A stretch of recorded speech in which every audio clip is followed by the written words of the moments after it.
morning and welcome to my Monday morning thoughts. And the subject for today is around, what are you dreaming at the moment? I'm conscious that we're all potentially dreaming around having our families around us in the future, having dinner with friends at our homes, going out for lunch, going out shopping, and going to theatres and concerts and having holidays, all these things we're potentially dreaming about, but what we can do in the future. And potentially some people are now starting to make some plans because later on the year looks as though it's going to be a lot better than it is at the moment. So the question I'm asking you is, have you perhaps been dreaming also about your career and your work life and how that could be different in the future as well? Lots of things have happened to us over the last year. We've been in completely different circumstances. Some people might be second guessing their current careers because of the perspective of the last year. Some unfortunate folk who have lost their jobs may be thinking and dreaming in ways of how they can use their skills and capabilities in the future. And for those on furlough, there's potentially been a lot of time to consider, well, what next? And the reason that I'm thinking this is partly because of a quote that came up this week, which I'm going to read, which comes into how I work with my clients to a lot of extent. And that quote is, "What the mind can conceive and believe, it can achieve."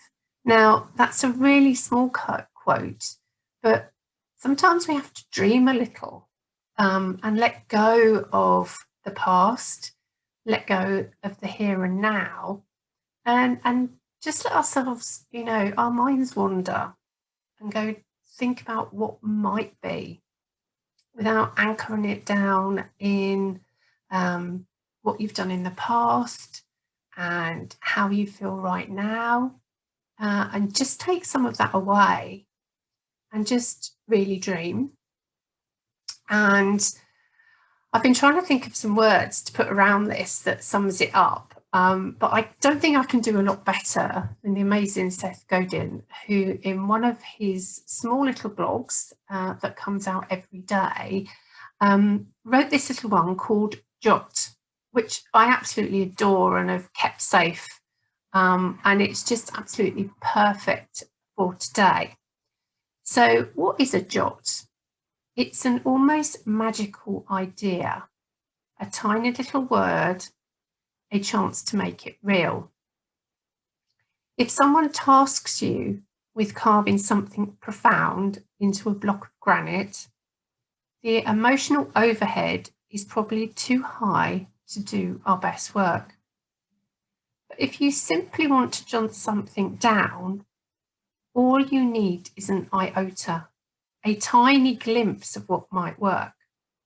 It turns out that just about all granite-worthy ideas begin as jots, simply jot. So those times when you let your mind wander and just doodle or jot or have that sort of tiny little spark of an idea, then they're really important. And the time we take to let ourselves go into that space is really important. And those tiny jots, those tiny sparks, those tiny glimpses of magic can sometimes give us just that little opening into what might be. And that opening can get wider and wider to the point where we believe it might be able to happen and we can put things in place to enable it to happen.